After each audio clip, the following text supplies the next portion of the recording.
नमस्ते सदावत्सले मातृभूमि में हम लोग चर्चा करने जा रहे हैं राहुल गांधी और अखिलेश यादव। खासतौर से राहुल गांधी और अखिलेश यादव, मायावती ने भी उस पर संज्ञान लिया है। कुल मिलाकर देश की जो विपक्षी पार्टियां हैं, ममता बनर्जी का भी उधर से कुछ ट्वीट आया है। और दरअसल ये सब शुरू कहाँ से हुआ? यूपीएससी ने 24 मिनिस्ट्रियों के ज्वाइंट सेक्रेटरी के लिए एक एप्लीकेशन फॉर्म मांगा। यूपीएससी ने मांगा, ऐसा नहीं है कि सरकार ने सीधा मांगा हो। यूपीएससी रिक्रूटमेंट यूपीएससी करेगी। अब उसकी क्राइटेरिया में उन्होंने कहा कि स्टेट सर्विसेज में हो, यूनियन टेरिटरी सर्विसेज में हो, या फिर पब्लिक सेक्टर सर्विसेज में हो, या प्राइवेट सेक्टर सर्विसेज में हो, अगर उसने एक बेंचमार्क पास कर लिया। उसकी उन्होंने कैटेगरी बताई है, क्वालिफिकेशन बताई कि भाई इतने समय यह किया हो, ये पोस्ट हो, ये क्वालिफिकेशन, सब कुछ बताया। और ये कहा कि भाई 24 मिनिस्ट्रियों में ज्वाइंट सेक्रेटरी की पोस्ट पर इनको सीधा डिप्यूट कर दिया जाएगा। ये हम सब जानते हैं कि ज़माने से डिप्यूटेशन का प्रोसेस रहता है, और ये डिप्यूटेशन यूपीएससी से होना है। यूपीएससी उसका इंटरव्यू लेगा, इंटरव्यू लेने के बाद या एग्ज़ाम करवाएगा, जो भी करवाएगा, और वो वैसे करवाएंगे, और मिशन कर्मयोगी इसमें इंक्लूड कर दिया जाएगा। और इससे एक रास्ता खुलेगा कि देश के जो सबसे सफल लोग हैं, जो अपनी अपनी फील्डों में कुछ कर आए हैं, वो ज्वाइंट सेक्रेटरी के रूप में हमारे साथ काम करें। हम उनको प्रमुख सचिव अभी नहीं बना रहे हैं, हम ज्वाइंट सेक्रेटरी उनको बना रहे हैं। उनको एक्सपेरिमेंट पर किया जा रहा है। अगर वो प्रोसेस सफल होता है तो फिर आगे वो क्या किया जा सकता है इससे। लेकिन यूपीएससी का डोमेन, आईएएस का डोमेन खत्म हो रहा है। वो योग्य हो ना हो, वो उस चीज़ को जानता हो ना जानता हो, वो हिस्ट्री का स्पेशलिस्ट रहा हो, वो ज्योग्राफी जानकर आया हो, वो कोई और साइंस जानकर आया हो, लेकिन साहब हम उसको पोस्ट उसी को देंगे। क्यों? जैसे मैं दूरदर्शन की बात कर लूँ। दूरदर्शन एक किस फील्ड की बात है, लेकिन हमें एक आईएएस ही बैठाना है उसमें। हम बैंकिंग सेक्टर की बात कर लें, किसी भी फील्ड से आया हमें वो एक आईएएस ही उसमें बैठाना। ऐसे बहुत सारी चीज़ें जो हम कंट्रोल करते हैं, गवर्न करते हैं, उसके डायरेक्टर के रूप में हम आईएएस बिठाते हैं। उसकी योग्यता इसी बात की है कि वो आईएएस है, भले ही उसको स्पेशलाइजेशन उस विषय पर ना हो। इसलिए ये सारा प्रोसेस नए सिरे से शुरू हुआ। इसकी समस्या है। और मैं ये कह रहा था कि 200 साल से जो सुधार होना था, 200 साल से सुधार ना माने तो हम 77 साल से तो सुधार मान सकते हैं। 77 साल से भी ना माने तो हम कम से कम 75 साल का सुधार मान सकते हैं, क्योंकि 1950 में अगर कॉन्स्टिट्यूशन लागू हो गया तो कॉन्स्टिट्यूशन लागू होने के बाद हमें सुधार करना था। हम वही मशीनरी चला रहे हैं जो मशीनरी 1835 की बनी, जो बेवेरियन मॉडल है। और जो भारत की सबसे बड़ी समस्या है, भारत की समस्याओं में लोग गिनाते हैं कि कम्युनिज्म यानी कि अर्बन नक्सल एक समस्या है, लोग मुस्लिम को एक समस्या बताए हैं, ईसाई धर्मांतरण को एक समस्या बताते हैं, और चौथी ग्लोबल मार्केट को यानी कि ग्लोबल मार्केट फोर्सेस, इनको समस्या बताते हैं। मैं कहता हूं कि इन चारों की समस्या का एक समाधान हो सकता है, या एक समाधान निकाला जा सकता है, वो है तंत्र। तंत्र हम स्वाधीन हुए 1947 में, हम स्वाधीन हुए। स्वाधीनता से मतलब सिर्फ इतना है कि उस समय की जो ब्रिटिश गवर्नर जनरल बैठा था, उस गवर्नर जनरल की जगह पर हम बैठ गए, और वो ब्रिटिश गवर्नर जनरल भी लंबे समय तक बैठा रहा। लेकिन मैं ये कहूँ कि 1950 में हम गणतंत्र हुए, तो गणतंत्रता के बाद हम बैठ गए, हम सरकार चलाने लगे, हम ये कहने लगे कि मेरा निर्णय है। हो सकता है कि इसी तंत्र में वो अच्छा निर्णय ले रहे हों, हो सकता है कि उसके बाद के लोगों ने अच्छा निर्णय लिया हो। इकोनॉमिकली, एजुकेशनली, सांस्कारिक रूप से, संस्कृति के रूप में, अखंडता के रूप में हम डिग्रेड हुए हैं। इसमें कोई शक नहीं कि 1947 से हम 2024 में बैठे हुए हैं, हम लगातार नीचे गिरे हैं, और इतने नीचे गिर गए हैं कि इकोनॉमी के मामले में 84-85 रुपये का डॉलर चल रहा है। संस्कृति के मामले में हम पूरी इंग्लिश एजुकेशन पर आ चुके हैं, ईसाई एजुकेशन पर आ चुके हैं, मदरसा एजुकेशन पर आ चुके हैं। हम संस्कारों की बात करें तो हम टेलीविज़न के युग में जी रहे हैं, और संस्कार नाम की चीज़ अपने अंदर अब बड़ी कम बची है। कुछ लोग जो पढ़े लिखे विद्या के धनी हैं वो अपने बच्चों को बताते हैं, अदरवाइज़ जहाँ विद्या मिलनी चाहिए स्कूलों में, वो खुद ही स्टेटस पर लगे हुए हैं, वो खुद ही स्टेटस सिंबल की तरफ भाग रहे हैं। तो फिर जो समस्याओं का मूल है वो हम डिग्रेड हुए हैं। हम लगातार नीचे गिरे। तो इसका मतलब ये हो गया कि हम या तो उस तंत्र को संभाल नहीं पा रहे हैं जो ईसाइयों ने बनाया, या हम उसका मर्म नहीं जानते जो ईसाइयों ने बनाया, और या फिर हमको तंत्र बनाना था, हम बना नहीं पाए। मोदी जी ने बहुत कठिन काम, मैं मानता हूं कि अभी तक जो 370 पर उन्होंने काम किया, राम मंदिर पर काम हुआ हो, ट्रिपल तलाक पर काम हुआ हो, तमाम काम हुए हैं, तमाम गिनाए जा सकते हैं, लेकिन वो एक भी काम इतना कठिन नहीं था जितना कठिन काम उन्होंने अब ले लिया है। ये तो एक सीधा चैलेंज है। ये चैलेंज ब्रिटिश तंत्र को है, ये चैलेंज पूरे तंत्र को है। आप मानकर रखिए कि पॉलिटिशियन देश में कितने हैं, सरकार कितनी है। केंद्र की सरकार को मानोगे तो हम कहते हैं 540 हैं, 540 टोटल विधायिका। 540 में अगर सरकार की बात करोगे तो 80 मैक्सिमम हो सकते हैं, प्रधानमंत्री और उनके मंत्रिपरिषद।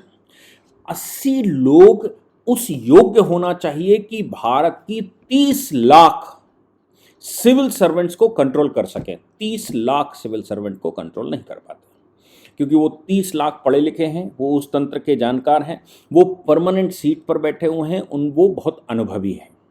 हम सरकार बना लेते हैं तो हमें हमारे कुछ विषय रहते हैं मेन मोटा मोटा, वो हम तंत्र से करवा लेते हैं, वो भी तंत्र आसानी से नहीं करता। मोदी जी ने, मैंने पहले भी कहा था कि मोदी जी ने अपने मैनिफेस्टो में कहा और उस दिन भी कहा था कि अब की बार तीसरी बार तंत्र में सुधार। फिर उन्होंने 15 अगस्त को लाल किले से कह दिया कि भाई हम प्रशासनिक और न्यायिक, और ये दो, और पहले तो एक लाइन खींची थी, अब की बार दो खींच दी, न्यायिक तंत्र की बात कर दी। अब प्रशासनिक तंत्र पर प्रहार करेंगे, उसको सही करेंगे तो प्रशासनिक तंत्र न्यायालय जाएगा, और आपने न्यायिक तंत्र की भी बात कर दी कि हम उसको भी सही करेंगे, उसको भी रिफॉर्म करेंगे। और न्यायालय को पहले से ऑटोनॉमस बॉडी है, ज़्यादा शक्तियां हैं, शक्तियां नहीं थी तो उन्होंने अर्जित कर ली। 1983 के बाद अभी तक वो अर्जित करते चले गए कि हम कॉलेजियम भी करेंगे, हम ये भी करेंगे, हम खुद करेंगे, हम राष्ट्रपति को भी आदेश दे सकते हैं, हम राज्यपाल को भी आदेश दे सकते हैं, हम उनके निर्णय को पलट भी सकते हैं।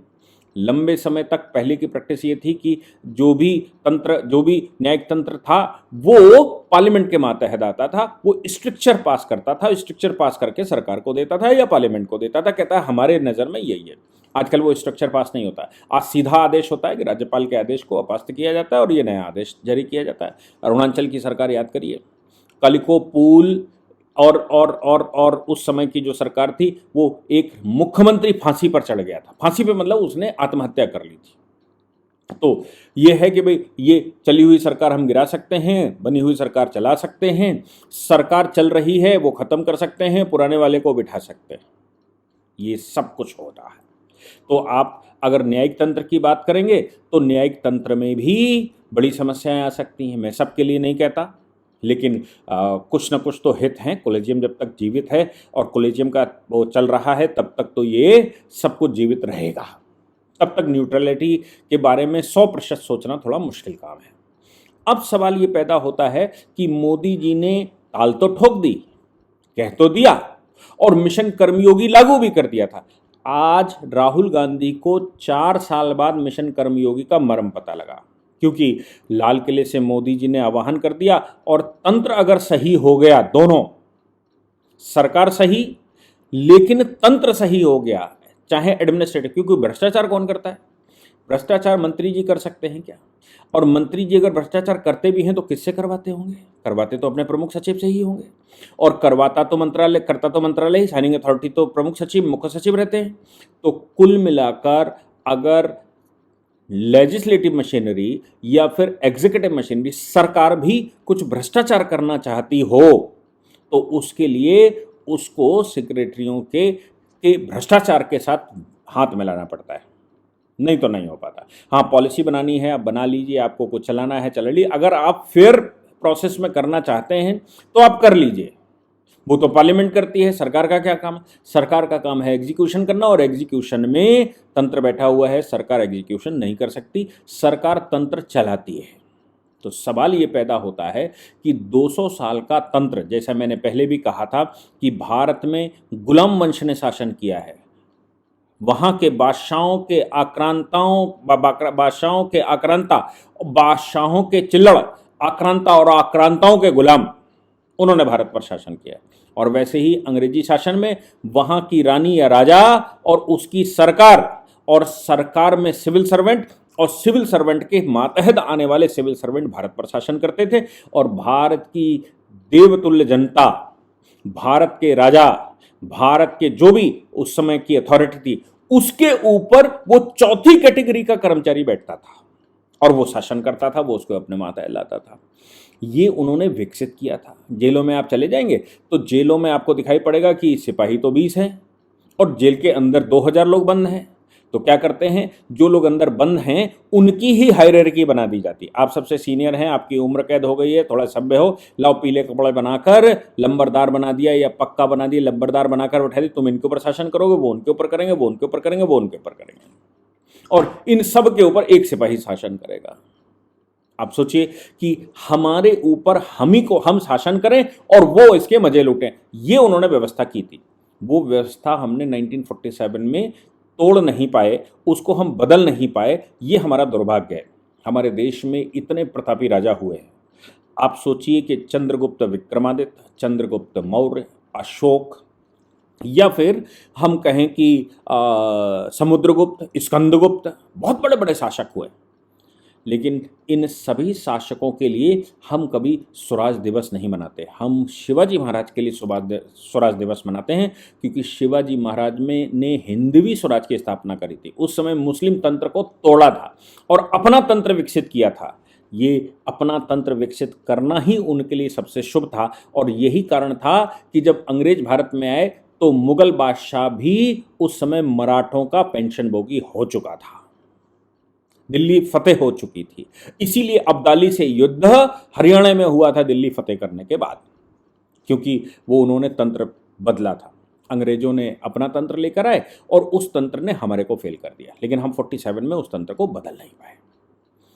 हमारे देश में अभी तक कोई ऐसा लीडर दिखा नहीं, या ऐसा लीडरशिप अपने समझ में नहीं आई जो लीडरशिप ये कहती कि हम तंत्र बदलेंगे। नेहरू जी बैठे उसी तंत्र पर बैठ गए, उनके सारे वंशज बैठे वो सब उसी तंत्र पर बैठ गए।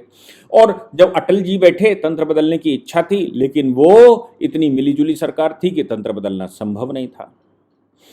मोदी जी बैठे तो पहले जो बहुत बिगड़ा हुआ था, पेट में दाना पड़े, सबका साथ सबका विकास हो, सबको भोजन मिले, सबको व्यापार भारत में शुरू हो, विदेश नीति सही हो, भारत में मैन्युफैक्चरिंग सही हो, ताकि कोई सुधार करते समय कोई ये ना कहे मैं भूखा हूं।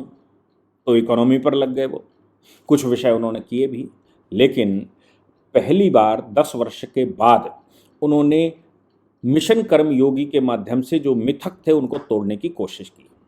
मिशन कर्मयोगी के बारे में मैं आपको बता दूं कि जो मंत्रालय में सेक्रेटरी रहते हैं, प्रमुख सचिव, उप सचिव, मुख्य सचिव और तमाम तरह के, ये सभी सचिव का आईएएस डोमेन होता था। पहले आईसीएस होता था। आईसीएस कौन बनाता था? अंग्रेज बनाता था ना, अपने लिए कर्मचारी चुनता था। हमने उसको बदलकर यूपीएससी बोर्ड बना दिया और हमने कहा कि आईएएस बनाएंगे। अब तंत्र तो वही है, विद्या भी वही है और टीचिंग भी वही है। जो लाल बहादुर शास्त्री इंस्टीट्यूट में पढ़ाया जाता है, संस्थान में पढ़ाया जाता, वो वही पढ़ाया जाता जो अंग्रेज पढ़ाता था। और उसी तरह से कैसे सबटेज करना है, कैसे शासन करना है, कैसे प्रिवेल करना है, वो सब पढ़ाया जाता है। मोदी जी ने कहा कि देश के योग्य लोग सामने निकल कर आए। हम मिशन कर्मयोगी के माध्यम से एक नया बोर्ड टाइप बना दिया और कहा कि इसमें आप पढ़िए। ऐसा नहीं है कि हम पिक एंड चूज कर रहे हों, मतलब सरकार पिक एंड चूज नहीं कर रही किसी को कि भाई तुम आ जाओ, तुम आ जाओ, तुम आ जाओ, तुम आ जाओ, ऐसा नहीं कर रही। सरकार ने मिशन कर्मयोगी के नाम से एक पूरा तंत्र विकसित किया और कहा कि किसी भी बोर्ड से सिलेक्शन होकर आया हो, किसी भी सिस्टम से सिलेक्शन होकर आया हो, आप आइए और आकर पढ़िए, एग्जाम क्वालिफाई करिए और हम आपको विकसित भारत का एम्बेसडर बना देंगे, हम ऊपर बैठा देंगे। इसके अतिरिक्त अगर कुछ कंसल्टेंटों की ज़रूरत है, कंसल्टेंटों को जब हमारे यहाँ कोई सिस्टम नहीं था और उस सिस्टम में मतलब हमारी हमने तो अपनी कंपनियां कभी विकसित ही नहीं होने दी, और इसलिए जब भी भारत में कोई काम आएगा तो विदेशी कंपनी काम करेगी, विदेशी कंपनी काम करेगी तो सरकार को अच्छा खासा मोटा कमीशन देगी। मोदी जी ने यह तय किया कि हम अपनी कंपनियों को बड़ा करेंगे। हम अपनी कंपनियों को बड़ा करें कैसे? काम देने से पहले कैसे बड़ा करें। तो हमने कंसल्टेंट एजेंसियां हायर की, कहा काम हमारी कंपनी करेगी, कंसल्टेंट कोई विदेश का होगा जो उसके ऊपर वॉच करेगा, हम उसका पैसा देंगे। कंसल्टेंट एजेंसियां तमाम तरह की हायर करके हमने काम करना शुरू कर दिया। केंद्र की सरकार में भी हमने इसी तरह का एक एक्सपेरिमेंट किया कि भाई देश में जो योग्य लोग हैं, जो विषयों के जानकार हैं, जो विषयों के स्पेशलिस्ट हैं, बिल्कुल वैसे ही जैसे कोई सरकार कंपनी चलाती है, निगम चलाती है, तो वो घाटे में जा रही है, और जैसे ही उसका प्राइवेटाइजेशन होता है साल 2 साल में वो प्रॉफिट में चलना शुरू हो जाए। इसका मतलब कोई मैनेजमेंट बहुत अच्छा करना जानता है और वो उस तंत्र को जानता है, वो चलाना जानता है। सरकार में वो काबिलियत नहीं है जो चला सके, और अगर काबिलियत है तो धन कैसे पैदा हो, और जैसे ही करप्शन घुसेगा तो कितने भी काबिल व्यक्ति हों वो नीचे डिग्रेड होता चला जाएगा, क्योंकि वो क्वालिटी के साथ समझौता करेगा, क्योंकि वो वर्क के साथ समझौता करेगा, क्योंकि वो सिस्टम के साथ समझौता करेगा, और जैसे ही समझौता कंप्रोमाइज करेगा वैसे ही वो गर्त में जाता चला जाएगा। एयर इंडिया का हाल हमने देखा था। नालको, बालको, तमाम तरह की प्राइवेट कंपनियां जो हमने बनाकर रखी थी वो सब बेची, वैसे ही वो प्रॉफिट में आने लगी। इस चीज को सरकार में क्यों ना लागू किया जाए। तो सरकार में एडवाइजर्स हो सकते हैं, सरकार में और तमाम तरह के अस्थायी कॉन्ट्रैक्चुअल वर्क हो सकते हैं। जो अपनी अपनी फील्ड में कहीं महारत हासिल रखकर आया हो उसको वहां पर मिशन कर्मयोगी में शामिल करवाइए और मिशन कर्मयोगी में उसको ले आइए। क्यों प्रमोशन करना, यूएस स्टाइल में काम क्यों नहीं करना। यूएस की खास बात यह है कि उनके बहुत सारे राज्यों में, उनके बहुत सारे अंदर तंत्र में आप प्रमोशन नहीं पा सकते। प्रमोट अगर होना है तो आपको कंपटीशन देना पड़ेगा, जिससे आम आदमी कंपटीशन देता है।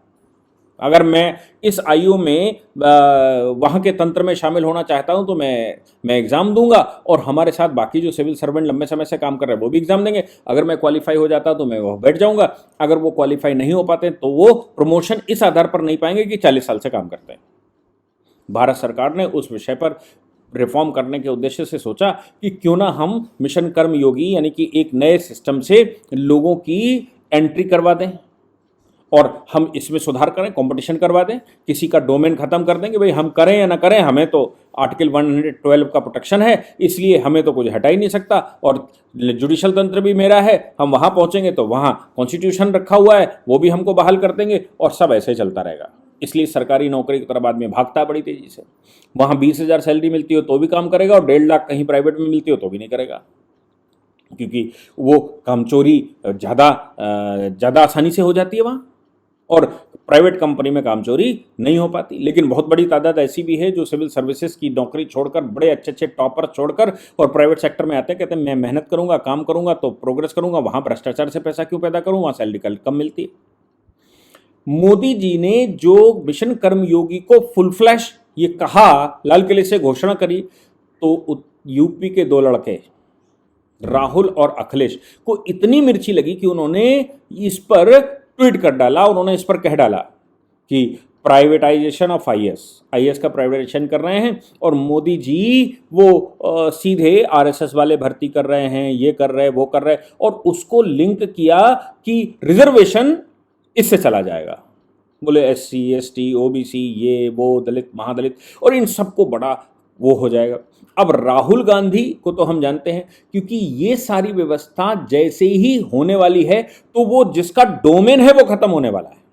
अब वो जिसका डोमेन है वो इनके संपर्क में भी है, क्योंकि जिसका डोमेन है वो तो सरकार को चलाने का, मंत्रियों को चलाने का स्पेशलिस्ट है, सरकार चलाने का नहीं, मंत्री चलाने का स्पेशलिस्ट है कि मंत्री जी को मैं कैसे चलाऊंगा, स्लैगिंग कैसे करूंगा। स्लैगिंग का मतलब होता है अवगत कराकर मंत्री जी को शांत करना, और बाकी सब नीचे ऊपर एक लेयर जमा देना ठंड की, तो लगे कि बर्फ जमी हुई है, लेकिन नीचे प्रवाह वही करप्शन का बहते रहना।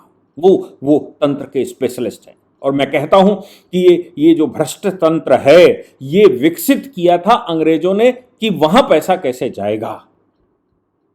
लेकिन हमारे यहां के लोगों ने यानी कि तंत्र ने राहुल गांधी को कन्विंस कर लिया, क्योंकि उनको मालूम है मोदी ने किया है तो मोदी है तो मुमकिन है, और अगर उन्होंने मोदी जी ने ठान लिया है तो वो तंत्र परिवर्तन करके रहेंगे, शिवाजी महाराज का वो राज्याभिषेक यहां करवा कर रहेंगे।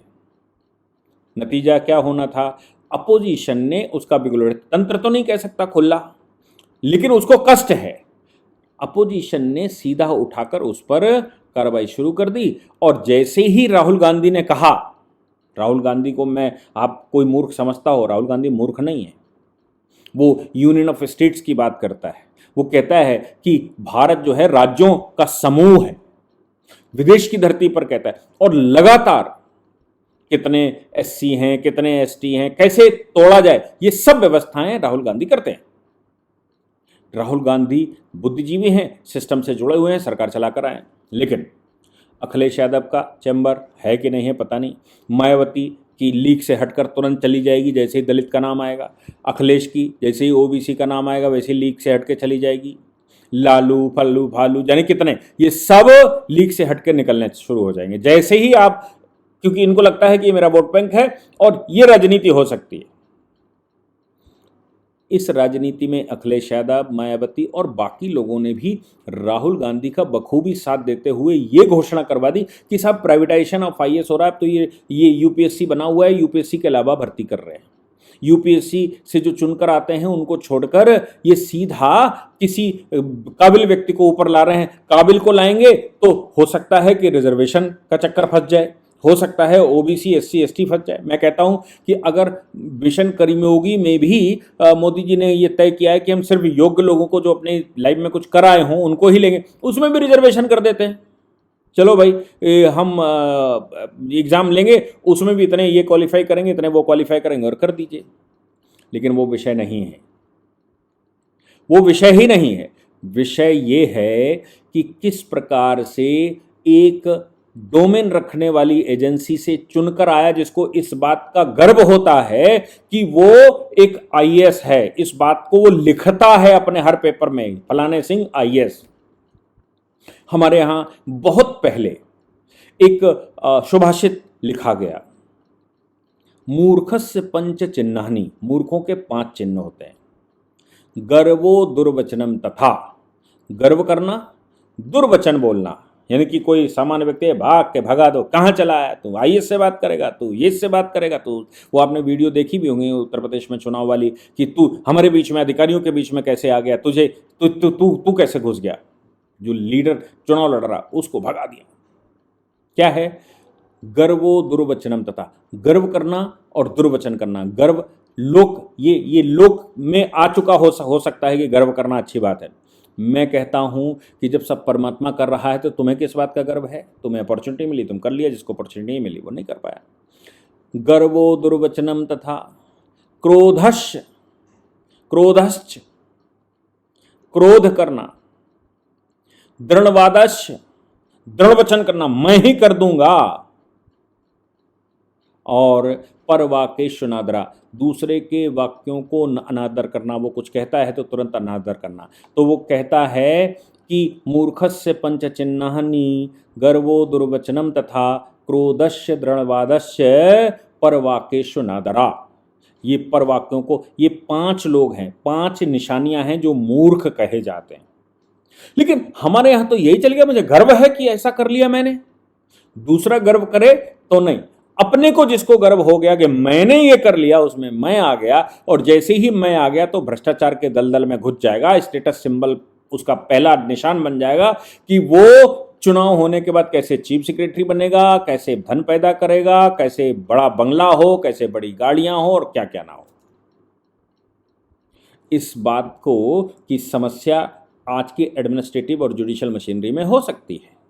इस समस्या का समाधान ही भ्रष्टाचार से बचाव है, और इसके लिए मोदी जी ने कमर कसी है। तो अब सिस्टम सीधा नहीं आया, अब सीधा पॉलिटिशियंस आ गए और ये कहने लगे ये तो प्राइवेट सेक्टर से ले रहे, प्राइवेटाइजेशन आईएएस का कर दिया, अब तो ये कर दिया, अब तो वो कर दिया, और समझ लीजिए ये बड़ा आंदोलन। अखिलेश यादव ने तो कहा पूरे देश में इस पर आंदोलन होना चाहिए, यानी कि मोदी जी के सुधार का आंदोलन। किसान आंदोलन किस लिए हुआ? क्योंकि किसान सुधार हो रहा था। सीए का आंदोलन किस लिए हुआ? क्योंकि जो खाना बदोश की ज़िंदगी जी रहे थे उनको अधिकार दिया जा रहा था। और अब आंदोलन किस बात का करेंगे कि प्रशासनिक और जुडिशियल मशीनरी को कैसे सही करेंगे आप, क्यों सही करेंगे आप देश में बेस्ट परफॉर्मेंस कैसे दे सकते हैं, क्यों देना चाहते हैं बेस्ट परफॉर्मेंस, जब सब लुटेरों का सिस्टम चल रहा है तो उसमें क्यों सही करना चाहते हैं, जो देश की बड़ी भारी समस्या है। अब मोदी जी की तरफ से मैं आपसे आह्वान करता हूं कि आप मोदी जी का साथ देंगे या नहीं देंगे। मोदी जी को इस समय बहुत ज़्यादा साथ की ज़रूरत है।